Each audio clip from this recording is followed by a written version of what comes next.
جیسا کہ ارشاد باری تعالیٰ ہے، اور بعض لوگ ایسے بھی ہیں جو کہتے ہیں ہم اللہ تعالیٰ اور یوم آخرت پر ایمان لائے، اور در حقیقت وہ ایمان لانے والے نہیں ہیں۔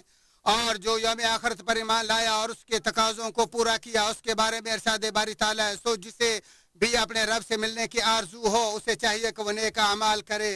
اگر آپ قرآن مجید کی ورق گردانی اور اس کی آیات و سور پر ذرا غور کریں تو آپ اس گہرے ربط اور تعلق کو جان کر دنگ رہ جائیں گے جو چھوٹے بڑے تمام اعمال اور یوم آخرت پر ایمان لانے کے باعث پیدا ہونے والے ہماری زندگی کے تمام آثار اور یوم آخرت کے مابین ہے۔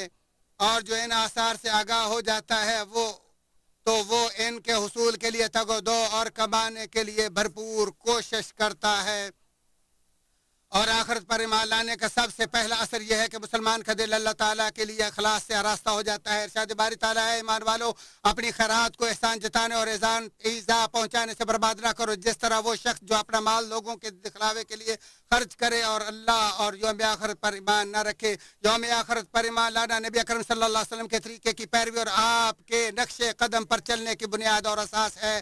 جیسا کہ ارشاد باری تعالیٰ، یقیناً تمہارے لیے رسول اللہ صلی اللہ علیہ وآلہ وسلم ایک عمدہ نمونہ ہے ہر اس شخص کے لیے جو اللہ تعالیٰ اور روز قیامت کی توقع رکھتا اور بکثرت اللہ کا ذکر کرتا ہو۔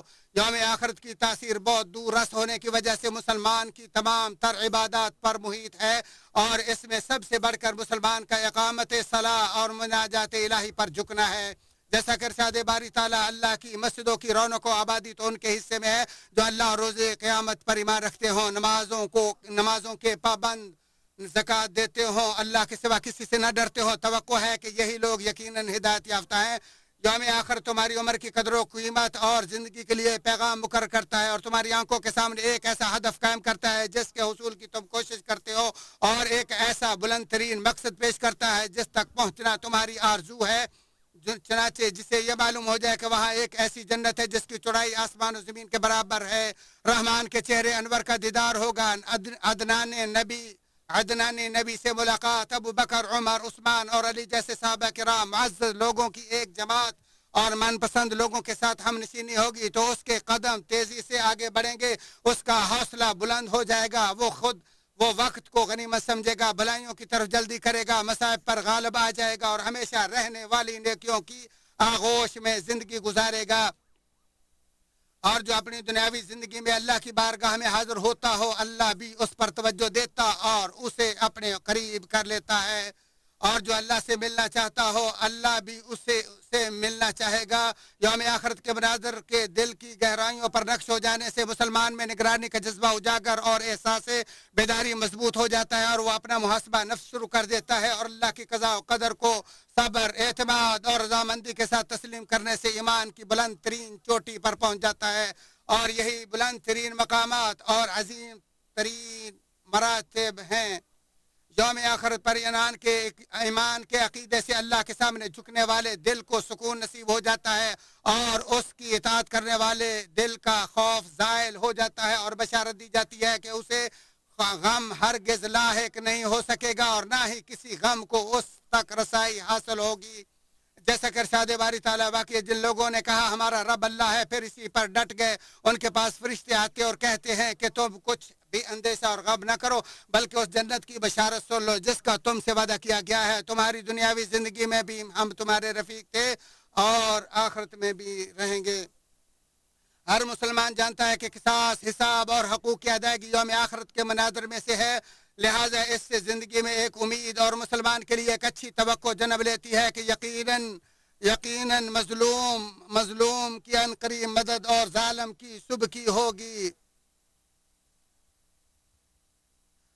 فقیر کو معاوضہ دیا جائے گا، مصیبت زدہ کی حوصلہ افزائی ہوگی، دنیا میں دولت سے محروم لوگوں کو آخرت میں جمع کردہ نیکیوں کے خزانے ملیں گے، سو وہاں پر ہی بدلے پورے دیے جائیں گے۔ یوم آخرت پر ایمان کے بھرپور، مفصل اور وسیع ترین اثرات مسلمان کی زندگی پر ظاہر ہوتے ہیں، جیسا کہ تاجر پر اس کی سچائی اور ایمانداری میں، ملازم پر اس کی پاک دامنی میں، جج پر اس کے عدل و انصاف میں، حاکم پر اس کی مہربانی میں، استاد پر اس کے اخلاص اور خیر خواہی میں۔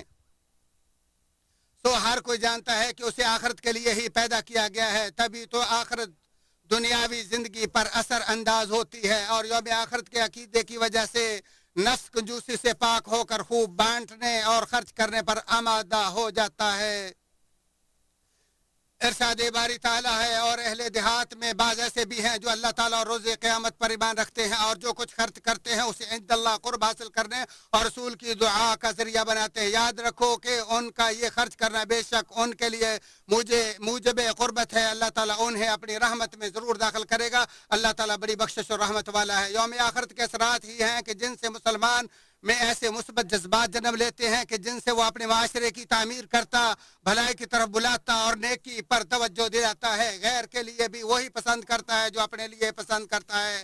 اچھے بول اور شاندار کلام سے نصیحت اور رہنمائی کرتا ہے۔ ارشاد باری تعالیٰ ہے یہ اللہ تعالیٰ اور روز قیامت پر ایمان بھی رکھتے ہیں، بھلائیوں کا حکم دیتے اور برائیوں سے روکتے ہیں اور بھلائی کے کاموں میں جلدی کرتے ہیں اور یہی لوگ صالحین میں سے ہیں۔ یوم آخرت پر ایمان کی وجہ سے مسلمان اپنے معاشرے میں تابندہ، اپنے افعال میں درخشندہ اور اپنے ماحول کے لوگوں کے لیے اچھی توقعات کا حامل ہو جاتا ہے۔ لوگ اس سے اور وہ ان سے مانوس ہو جاتا ہے۔ اس کے پڑوسی اس کے شر سے پرامن ہو جاتے ہیں۔ وہ اپنے مہمان کی تکریم کرتا، اپنے رشتہ داروں کو جوڑتا، بڑوں کا احترام کرتا، یتیموں اور کمزوروں پر رحم کرتا ہے۔ جیسا کہ بخاری شریف میں حضرت ابی ہریرہ رضی اللہ تعالیٰ عنہ کی حدیث مروی ہے کہ بلا شبہ رسول اللہ صلی اللہ علیہ وسلم نے فرمایا جو کوئی اللہ اور یوم آخرت پر ایمان رکھتا ہو وہ اپنے مہمان کی تکریم کرے، اور جو کوئی اللہ اور یوم آخرت پر ایمان رکھتا ہو وہ اپنے رشتہ داروں کو جوڑے، اور جو کوئی اللہ اور یوم آخرت پر ایمان رکھتا ہو وہ اچھی بات کہے یا خاموش رہے۔ نیز رسول اللہ صلی اللہ علیہ وآلہ وسلم نے فرمایا جو اللہ اور یوم آخرت پر ایمان رکھتا ہو اسے چاہیے کہ وہ اپنے پڑوسی کا احترام کرے۔ بخاری شریف۔ یوم آخرت کے اثرات میں سے یہ بھی ہے کہ مسلمان کے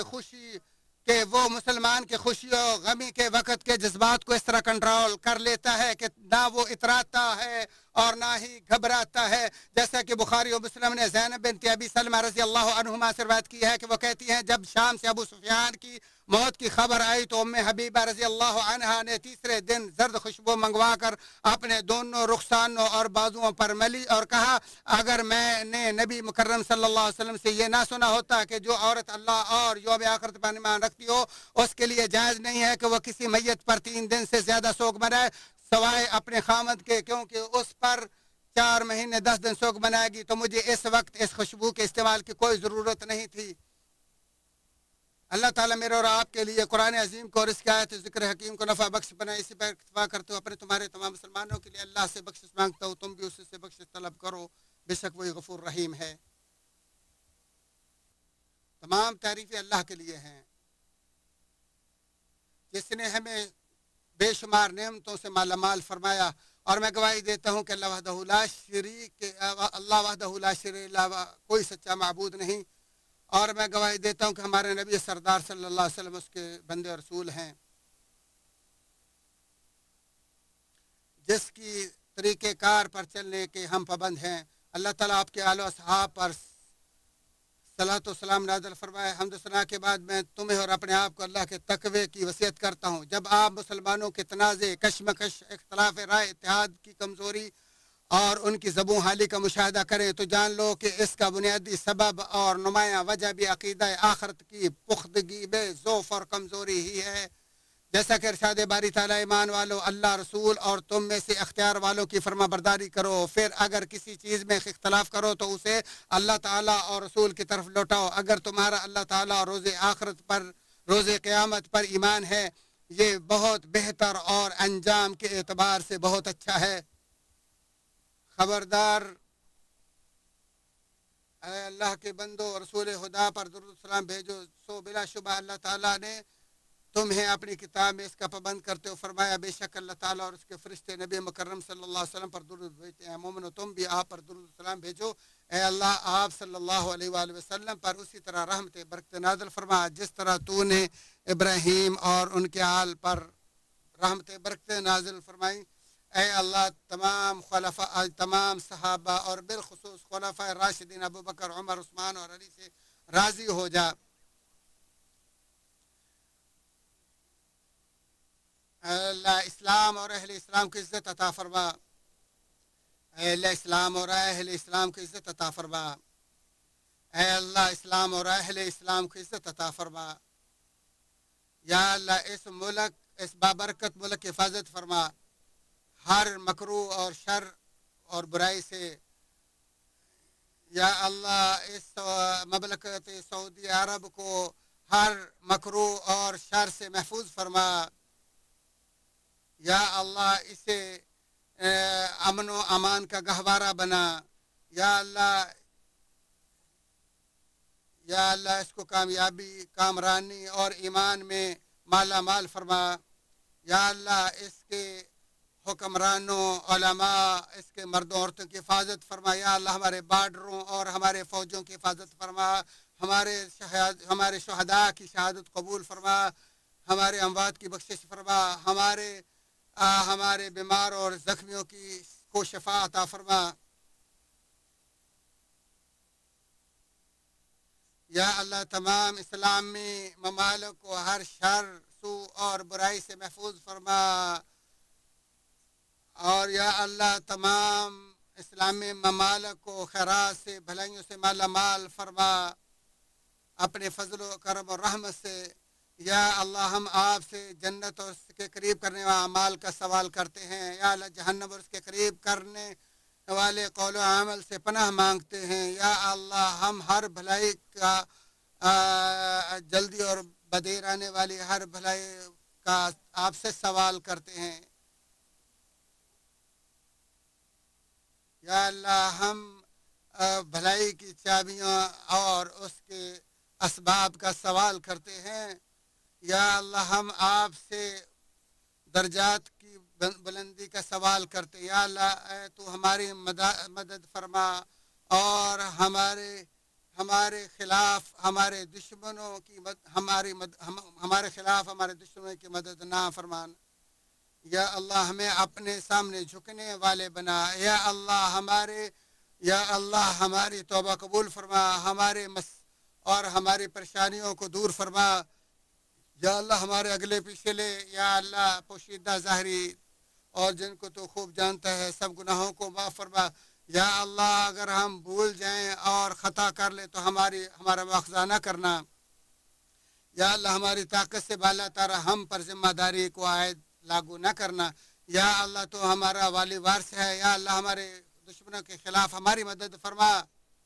یا اللہ نعمتوں کے سن جانے سے اور صحت کو بیماری میں بدل جانے سے یا اللہ ہم تیری پناہ میں آتے ہیں۔ یا اللہ لوگوں کے قہر اور قرض کے غلبے سے ہماری حفاظت فرما۔ اے حیو یا قیوم، آپ کی رحمت سے ہم مدد کا سوال کرتے ہیں۔ یا اللہ ہمیں اپنے نفسوں کے ایک لمحہ کے لیے سپرد نہ کرنا، ہمارے معاملات کی تو ہی اصلاح فرما۔ یا اللہ ہمارے حاکم خادم الحرمین الشریفین کو اپنی رہنمائی اور اپنی پسندیدہ کاموں کی توفیق عطا فرما، اور اس کے نائب اور ولی عہد کو بھی تمام بھلے اچھے اور خیر کے کاموں کی توفیق عطا فرما، اپنے دین کے غالب کرنے کی توفیق عطا فرما۔ یا اللہ ہم آپ سے دنیا آخرت کی بھلائی کا سوال کرتے ہیں اور آگ سے پناہ مانگتے ہیں۔ یا اللہ ہماری بخشش فرما اور ہمارے سابقہ گزر جانے والے بھائیوں کی بھی بخشش فرما، تو رؤوف الرحیم ہے۔ اللہ تعالیٰ تمہیں عدل و انصاف کا حکم دیتا ہے، بے حیائی برائی سے، فحاشی سے منع کرتا ہے۔ تم اللہ کا ذکر کرو، وہ تمہیں یاد رکھو، وہ تم اس کی نعمتوں کا شکر کرو، وہ زیادہ دے گا۔ اللہ کا ذکر سب سے بڑھ کر ہے، جو تم کرتے ہو اللہ اسے خوب جانتا ہے۔